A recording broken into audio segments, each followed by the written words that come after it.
E aí, já pensou em ganhar muito dinheiro com um canal de corte igual esse daqui que você está assistindo? No primeiro link da descrição temos um aulão para você que quer começar um canal de cortes e faturar muito aqui na internet. Também teremos planilhas que irão te ajudar na hora de organizar a produção do seu canal. Tá esperando o quê?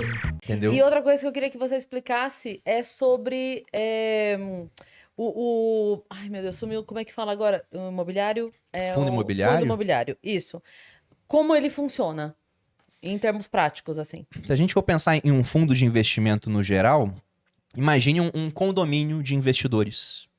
Esse condomínio se reúne, ele junta recursos, ele dá para uma gestora, vai ter um responsável por alocar aqueles recursos. Isso é um fundo de investimento. Vai ter um auditor para ver se está tudo acontecendo bem, vai ter um administrador, os recursos ficam em um banco. Então, essa é a figura de um fundo de investimento. Uhum. E no fundo de investimento imobiliário, que é conhecido pela sigla, né, FII, F-I-I, você tem a mesma coisa, só que voltada para a parte dos imóveis, né, ou construção ou exploração de imóveis. Só que esse fundo tem algumas características diferentes de outros fundos. Você pega um fundo de ações, por exemplo, que tem a finalidade de comprar participação em empresas que são negociadas em bolsa, né? Tem que fazer isso aí com 67% do patrimônio do fundo e queriam aumentar para 75%. Tem até que ver se aumentou ou não. Mas enfim, a maior parte do dinheiro você vai investir em ações. Uhum. E essas empresas pagam dividendos, mas o dinheiro fica dentro do fundo para ser reinvestido em mais ações. O fundo não distribui o que ele tem de dividendo, né? Que é uma partezinha do lucro que vai para o investidor. No fundo de investimento imobiliário é o oposto. Tudo que os fundos geram de renda, imagina um fundo que tem shoppings no portfólio. Aí os lojistas pagam aluguel para o shopping. Ele pega esse dinheiro e 95% dele tem que ir para os investidores. Então, é uma maneira que você tem hoje de fazer algo que o brasileiro gosta muito, que é investir em imóvel, o que é um reflexo de duas coisas, né? Primeiro, que o mercado imobiliário é bom.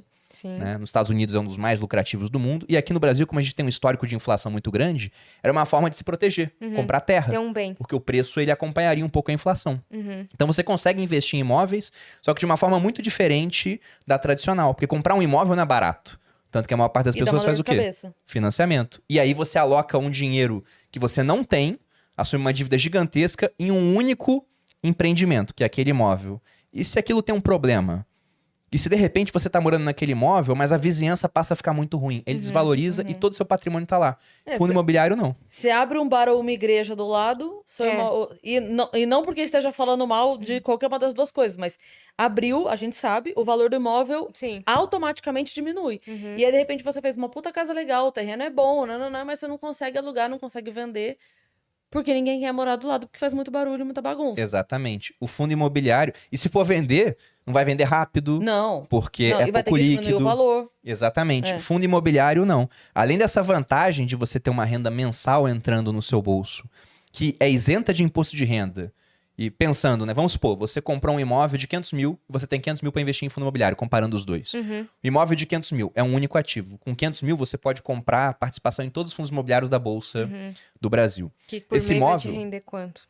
Não entendi. Que por mês vai te render quanto? Pois é. Ele deve render até mais do que o imóvel, que depende.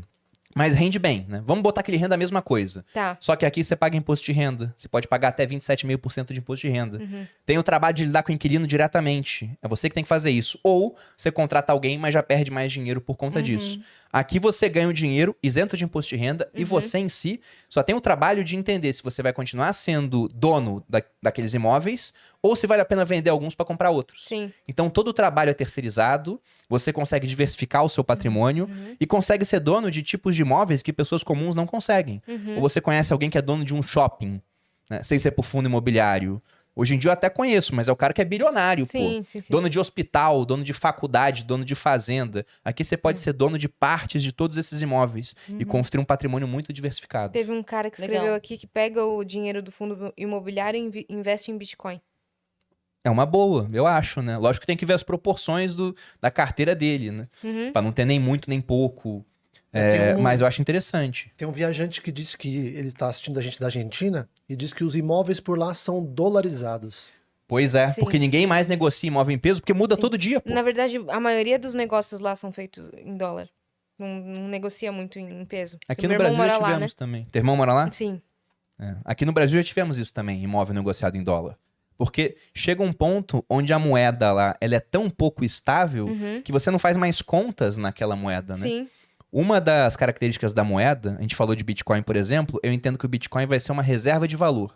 que é uma das 3 características. As outras 2 é ser um meio de troca.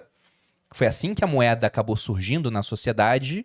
Se a Cris, ela planta mandioca e eu sou um ferreiro, eu fabrico espadas. E a Cris quer comprar uma espada, ela vem com a mandioca e fala, Bruno, tá aqui mandioca, me dá a espada. Eu falo, mas eu não quero mandioca, eu não como mandioca. Eu quero maçã. A Yas, ela produz maçãs. Aí você tem que trocar a mandioca pela maçã pra ver se eu vou querer depois te dar a espada. É muito complicado, é pouco dinâmico. Só que a Cris é esperta, ela vê que todo mundo precisa de sal. Então ela vai, troca a mandioca por sal, chega pra mim e fala, ó, vou te dar sal. Eu falo, bom, quero comer maçã, mas sal vou precisar também. Eu aceito trocar. Então, por isso que o sal foi usado como moeda durante um tempo. É um meio de troca. O dinheiro tem que ser aquilo numa economia que é o mais líquido, né? É aquilo que é mais fácil de trocar. Por isso o salário? Também é a origem da palavra salário. E a outra questão é que o dinheiro é uma unidade de conta. Você faz conta em dinheiro. Assim como o metro, ele é usado para medir a altura e o quilo para você medir massa, né? Peso. O dinheiro é utilizado para que você veja o valor das coisas, né? Através de um sistema de preços. E na Argentina, se você for medir as coisas em pesos, a unidade de conta é muito ruim. Imagina se o metro todo dia mudasse de valor, assim. Não, o metro de ontem agora é 1,05 m. Aí daqui a um ano é 1,12 m. Aí depois é 1,30 m. Você para de fazer contas com metro, porque você quer uma unidade que seja estável. Exato. E o dinheiro deles é muito pouco estável.